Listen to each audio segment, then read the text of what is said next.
It's Saturday, January 4th. It is the first Saturday of the new year of 2025, and it's time for us to talk technology with our tech expert, Luis Alvarez, the CEO of the Alvarez Technology Group. Luis, welcome back, and Happy New Year to you. Happy New Year to you, my friend. How are you doing? Oh, doing really well. Looking forward to 2025. It can't be any worse than 2024. Yeah, no kidding. There's a lot of positive things, on the horizon, but there's a lot of troubled waters as well, so we'll see how it goes. We always have to talk about net security and people protecting themselves from scammers. So let's start off with a big one. And this is something that lots of people I'm seeing on social media. A lot of people are talking about the fact that they have received text on their phones from FasTrak. And FasTrak is a toll payment system that exists for toll bridges, either in Southern California or in Northern California, particularly in the Bay Area. There are a number of the bridges there that use the FasTrak system. And for those of us who live down here and don't travel up there. And the challenge has always been for the operators of these highways and bridges, how do we keep traffic going without having everybody slow down at the toll booth, which really, really slows traffic. So, because originally the way it worked is you drive up to the toll plaza and you take your card out or your money out, you pay and you get your change or whatever, and then you go on your way. Well, it creates these incredible bottlenecks at each end of the tollway. So I know at one point an old tech idea was that when they were just using coins, and I think they did this back east, they had like big canvas barrels, and you'd go by and throw your coins as you drove by. You slow down, throw the coins out the window, and then you continue on. But technology to the rescue, a number of years ago, they developed these systems where you pay ahead with your credit card, you have a FasTrak system, you get billed for it, and you just drive through at a normal rate. So what happens is that people who don't have FasTrak and you try and cheat the system, they have camera readers that will take a picture of your license plate, then send you a bill in the mail. But of course, scammers are depending upon the gullibility of the public, and they make a lot of money on public gullibility, and that they send you a message saying you owe FasTrak money and you need to click on this link and put in your credit card information and pay for it. Well, it's all a scam. It's an absolute scam. And particularly, the first thing you have to ask yourself is, wait a minute, have I traveled over any of these highways or bridges in the Bay Area the last 30 days? And for most of us, the answer would be no. So obviously, that's one dead giveaway that it's a scam. And then the other one is that if you did do that and didn't pay, you're going to receive something in the U.S. mail, through the U.S. mail, with a picture of your license plate and a bill for it. They're not going to send you a text. Absolutely. I mean, the text smishing scams are getting worse and getting more prevalent every day. In addition to that FasTrak one, which I've gotten, and I own a FasTrak, so when I first got it, it made me pause for a second until I realized, no, this is phony. But I got another one earlier this week from Amazon, supposedly saying that I had a package that needed to be released and I needed to click on this particular link in order to release it. And I know if I'd clicked on the link, they would have asked for all my Amazon information so that they could log into my account and steal a bunch of stuff. But don't ever believe that you're going to get a text from one of these organizations, whether it's the Postal Service or FasTrak, asking you to click on a link. They may send you information, but they're not going to ask you to click on a link. Exactly. And by the way, a lot of times on these smishing, it'll have a country code with a phone number, and oftentimes it's 63 country code, which is the Philippines. And the United States Postal Service, FedEx, Amazon are not sending texts out from the Philippines. Absolutely not. Or Nigeria, or any of South Africa, or any of those other places. So watch out for that. See a phone number, and the first two digits tend to be the country code. So go on your computer and say, what country code is 62 or 61 or 63? And boom, the answer will come right up. That'll be another indicator that you're dealing with a fraud attack. Exactly. Hey, we got a couple other things to talk about today as far as net security goes. Ransomware, believe it or not, is 35 years old. And is can now, you believe it?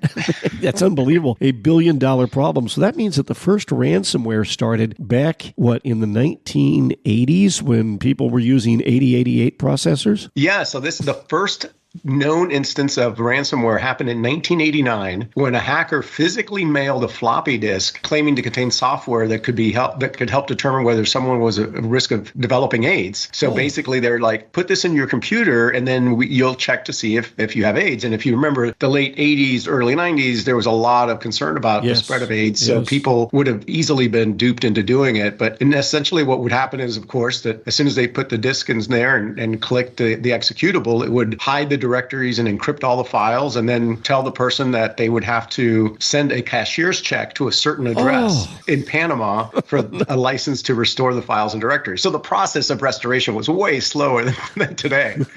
But that was the first instance of ransomware. When I read that, I thought to myself, wow, we've come a long way, but at a very basic level, it's exactly the same thing. It has not changed that much. That's amazing. And, I'm just thinking about that back in those days, the 5-inch floppy, obviously they weren't going to try and log on to your computer because what were they going to do? Peruse around your computer on a 14.4 modem, dial-up modem?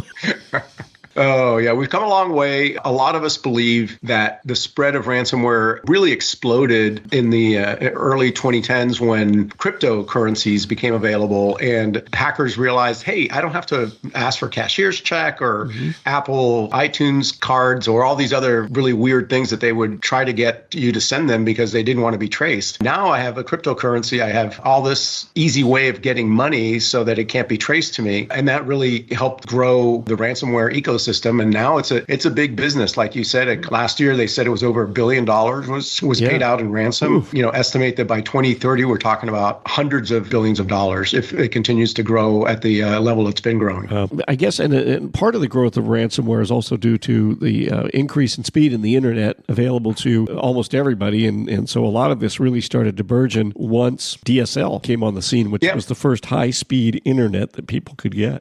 Yeah, that really accelerated it. Now, you have not just PCs and laptops connected, you have all sorts of devices. We talked about phones and tablets. So the surface attack surface is pretty robust, shall we say.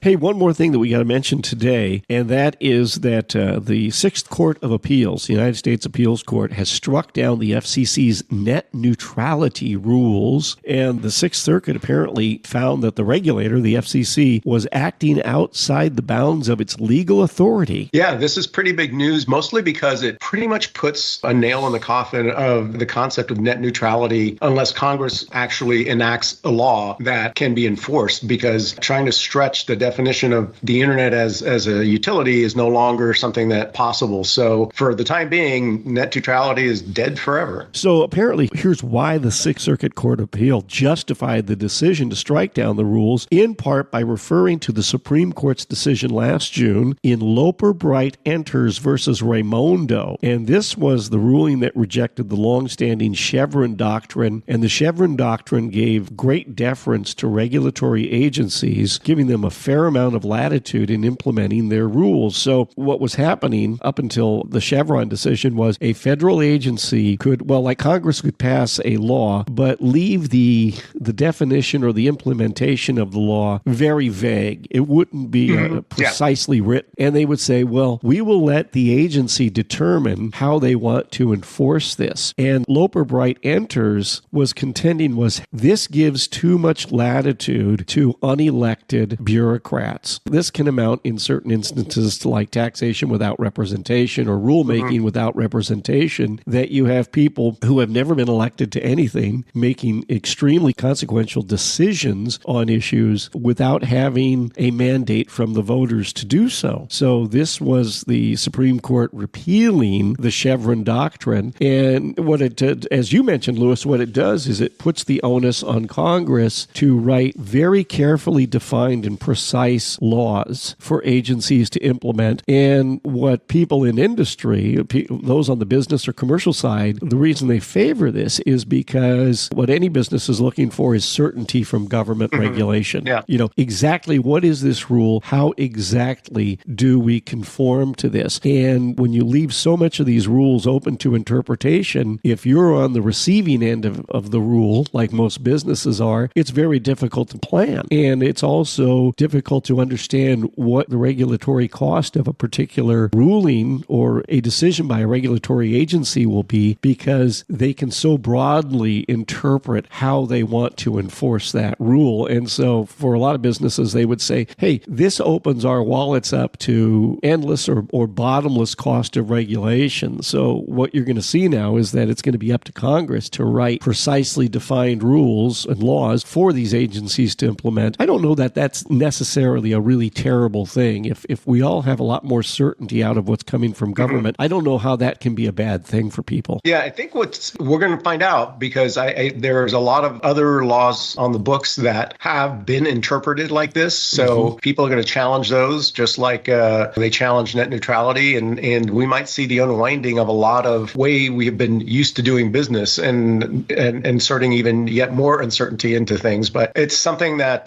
Congress is going to have to deal with and figure out. That's Luis Alvarez, CEO of the Alvarez Technology Group, joining us today on Power Talk Radio. Online, you'll find them at alvareztg.com. At AlvarezTG is the X handle. And Luis, the toll-free number for your I-Team. Give us a call at 866-78-I-TEAM. That's 866-784-8326. And looking ahead to Monday's program, starting at 8:30, we're going to be talking about 2025 CES. Yeah, the Consumer Electronics Show starts up next week, where you can expect to see all sorts of announcements and press releases. So stay tuned, and might recap it next week. Sounds great. Luis, thanks so much, and we'll chat with you again on Monday. Take care.